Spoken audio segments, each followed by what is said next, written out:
Kita ke informasi selanjutnya. Ini ada Partai Golkar yang akan menggelar rapat pleno untuk memilih PLT Ketua Umum pengganti Erlangga Hartarto.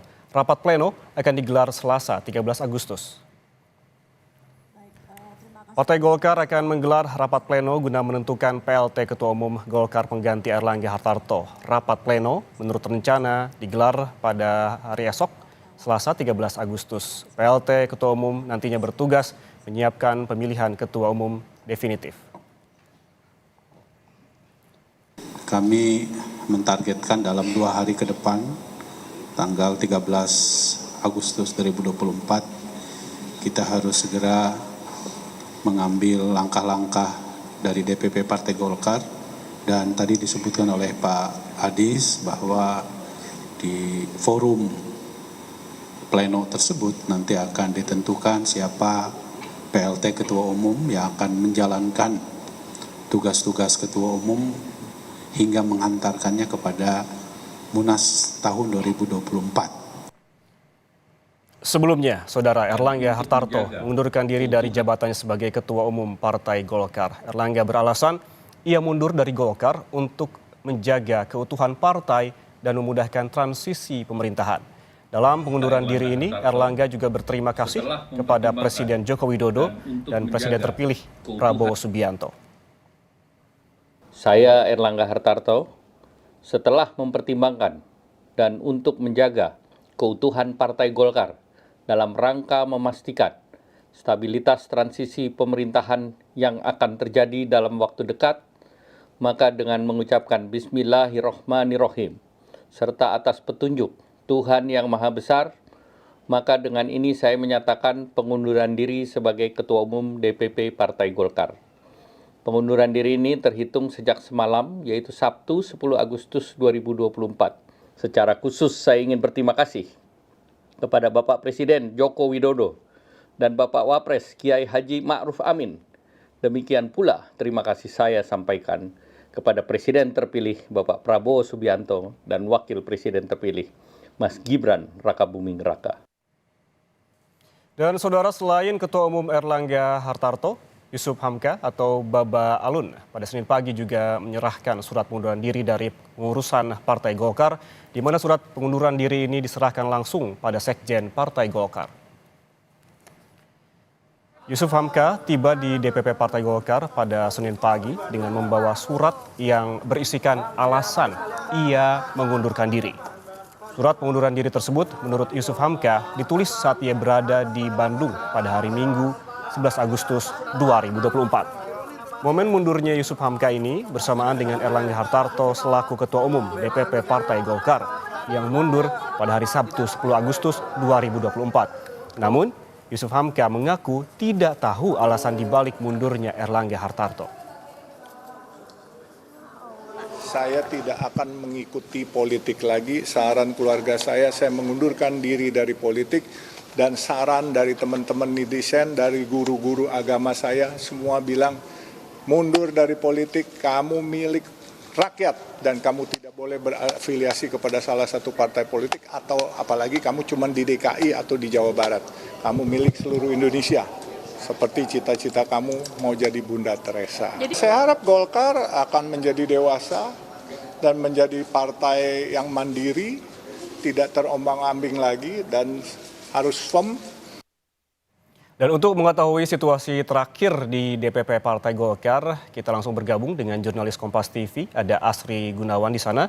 Selamat siang, Asri. Ini yang menjadi pertanyaan sebelum PLT ditetapkan, kemudian siapa yang memimpin Partai Golkar, Asri?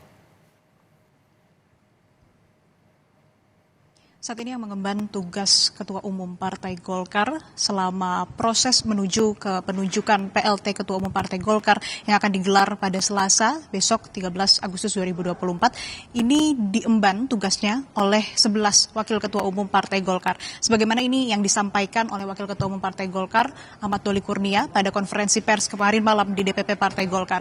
Jadi 11 Wakil Ketua Umum Partai Golkar ini akan melaksanakan tugasnya sesuai dengan bidangnya masing-masing untuk kemudian menjalankan tugas dari Ketua Umum Partai Golkar sebelum akhirnya nanti dilakukan rapat pleno yang akan digelar besok.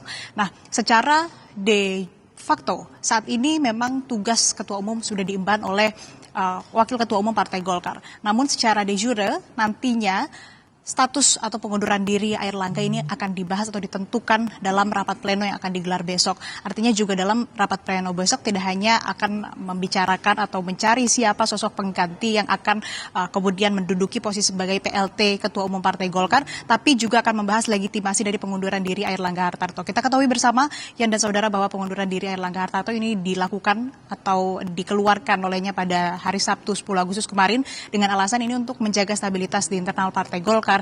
Dan juga ada beberapa selentingan-selentingan kemudian yang memang menyampaikan atau muncul di publik ini bahwa memang Airlangga Hartarto ini lebih ingin berfokus kepada pemerintahan. Kemudian kita membahas terkait dengan siapa sosok yang akan menggantikan Airlangga Hartarto, termasuk siapa PLT-nya dan juga siapa nanti ketua umum definitif yang akan ditentukan dalam Munaslup. Kalau dari PLT ada sejumlah nama yang muncul kemudian ini untuk menjadi PLT Ketua Umum Partai Golkar.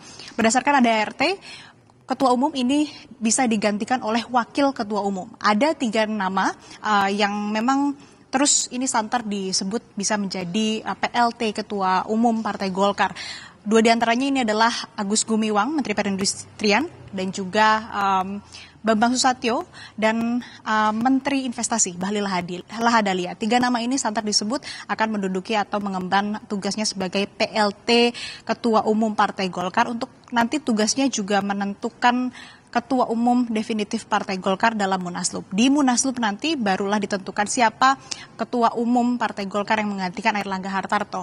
Memang muncul sejumlah nama termasuk Wakil Ketua Umum, tapi juga di publik begitu nama yang santer muncul juga ini nama Gibran Rakabuming Raka. Ini memang belum ada konfirmasi sama sekali dari Partai Golkar terkait siapa nantinya yang akan menggantikan Airlangga Hartarto. Apakah dari internal Partai Golkar atau justru dari eksternal? Salah satunya nama Gibran yang sering disebut. Dan untuk rapat pleno digelar besok di gedung DPP Partai Golkar. Setelah itu barulah Munaslup digelar yang rencananya di akhir tahun di bulan Desember, tapi juga tidak menutup kemungkinan Munaslup dilakukan lebih awal untuk kemudian bisa menentukan Ketua Umum definitif Partai Golkar. Yan.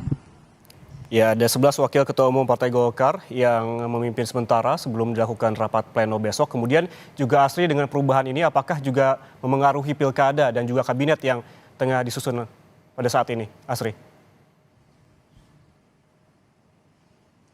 Kalau yang disampaikan oleh elit Partai Golkar kemarin dalam konferensi pers, mundurnya Airlangga Hartarto dari posisi atau kursi ketua umum ini tidak memengaruhi sama sekali terhadap calon-calon kepala daerah yang sudah diusung oleh Partai Golkar. Tapi kembali kalau kita melihat dinamika politik, pasti masih tentu cair begitu.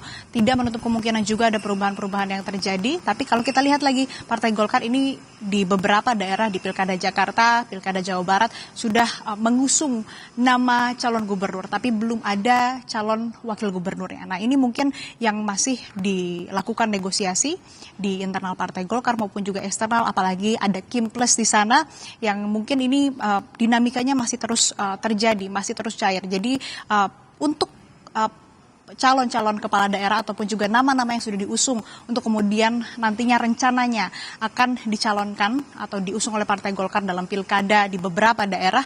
Kalau kata Ahmad Doli Kurnia, Wakil Ketua Umum, ini tidak akan merubah itu semua. Tapi politik yang atau dinamika politik yang masih terjadi ini masih cair, masih terbuka segala kemungkinan, tidak menutup kemungkinan juga bahwa akan ada perubahan-perubahan posisi ataupun juga peta koalisi maupun siapa-siapa saja nama yang nanti akan diusung oleh Partai Golkar dalam pilkada di sejumlah daerah.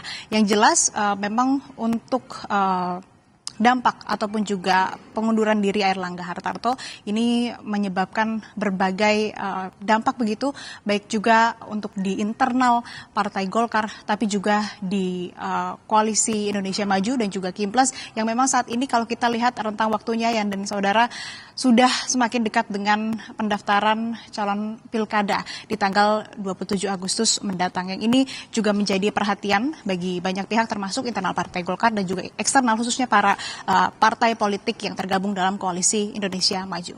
Yan. Ya, Golkar menyebut mundurnya Erlangga Hartarto tidak mengubah terkait pilkada, namun dinamika ini cair. Kita tunggu seperti apa juga besok keputusan dari rapat pleno yang dilakukan oleh Golkar. Terima kasih jurnalis Kompas TV Asri Gunawan melaporkan langsung dari kantor DPP Partai Golkar di Selipi, Jakarta Barat.